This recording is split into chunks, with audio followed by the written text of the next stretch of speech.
성도 여러분 안녕하세요. 살아가다 보면 사는 게 너무 힘들 때도 있습니다. 너무 고통스러울 때도 있어요. 차라리 죽는 게 낫겠다라고 생각될 만큼 너무 살아가는 게 버겁게 느껴질 때도 있습니다.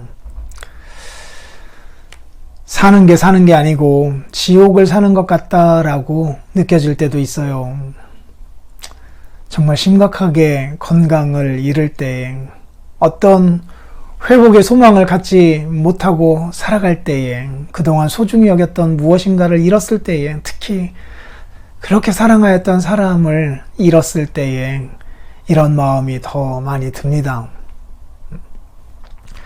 그리고 사람과의 관계에서 여러 가지 어려움을 겪을 때에 이런 마음이 들어요. 그런데 말이에요. 그래도 한 번 더 생각을 해봐야 합니다.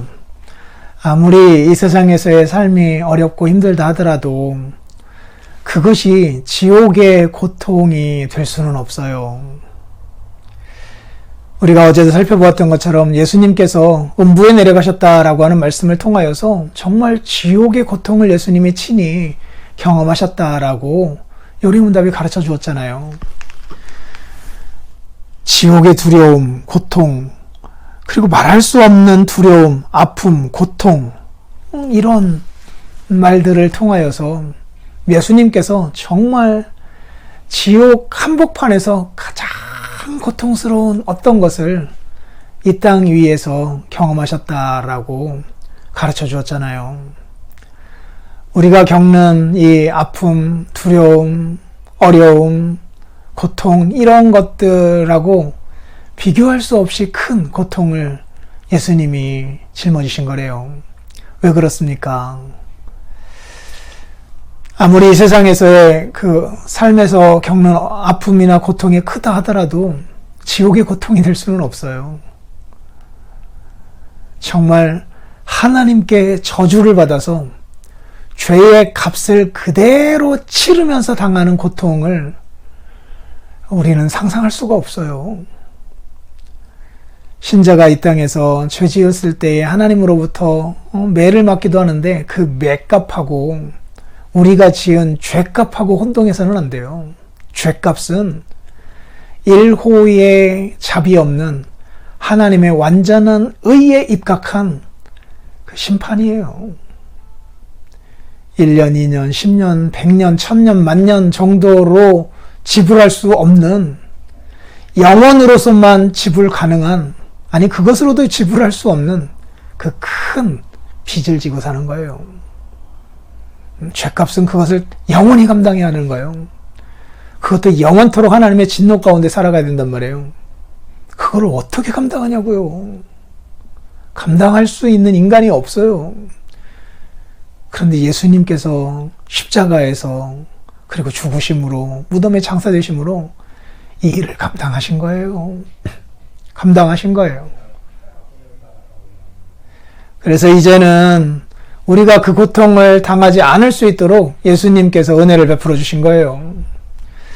그래서 살아가다 보면 어려움이 있다 하더라도 이것이 죄값은 아니다, 영원한 지옥에서의 고통은 아니다 라고 하는 것 기억해야 해요. 아무리 끔찍한 죽음을 맞이한다 하더라도 하나님께 저주를 받아서 죽는 죽음은 아닌 거잖아요. 그 죄값을 무는 건 아니잖아요. 특히 신자들에게 죄값 무는 그 형벌은 이제 없어요. 영원히 없어요. 죽는 것은 그냥 육체의 죽음일 뿐, 죽는 순간에도 하나님이 우리를 품 안에 품어서 보듬어 주고 계신단 말이에요. 예수님의 죽으심하고는 차원이 다른 거예요. 그래서 이번 고난주간 사경회 때에 겟세마네에서의 그 밤, 몸서리쳐지는 공포와 슬픔의 시간에 대하여서 우리들이 하나님의 말씀을 들으려고 해요. 맨몸으로 하나님의 저주를 감당하시면서 그 몸이 그 사시나무 떨듯 떨리는 마음으로 기도하시며, 그리고 십자가 짊어지셨던, 그리고 하나님 앞에 나의 하나님 어찌하여 나를 버리셨나이까 라고 절규하셨던 예수 그리스도의 공포와 아픔이 얼마나 컸던 것인지를 우리들이 살펴보고, 그것 때문에 오늘 우리들이 다시는 하나님께 심판받지 아니하고 공포와 슬픔 가운데 죽지 않을 수 있도록 하나님의 은혜를 베풀어 주신 것이다라고 하는 것을 살피려고 합니다. 모두가 이런 은혜 가운데 서면 좋겠습니다. 한 번 더 읽고 마치겠습니다. 음부에 내려가셨으며 라는 말이 왜 덧붙여져 있습니까? 내가 큰 고통과 중대한 시험을 당할 때에도 나의 주 예수 그리스도께서 나를 지옥의 두려움과 고통으로부터 구원하셨음을 확신하고 거기에서 풍성한 위로를 얻도록 하기 위함입니다. 그분은 그의 모든 고난을 통하여 특히 십자가에서 말할 수 없는 두려움과 아픔과 공포와 지옥의 고통을 친히 당하심으로써 나의 구원을 이루셨습니다. 아멘.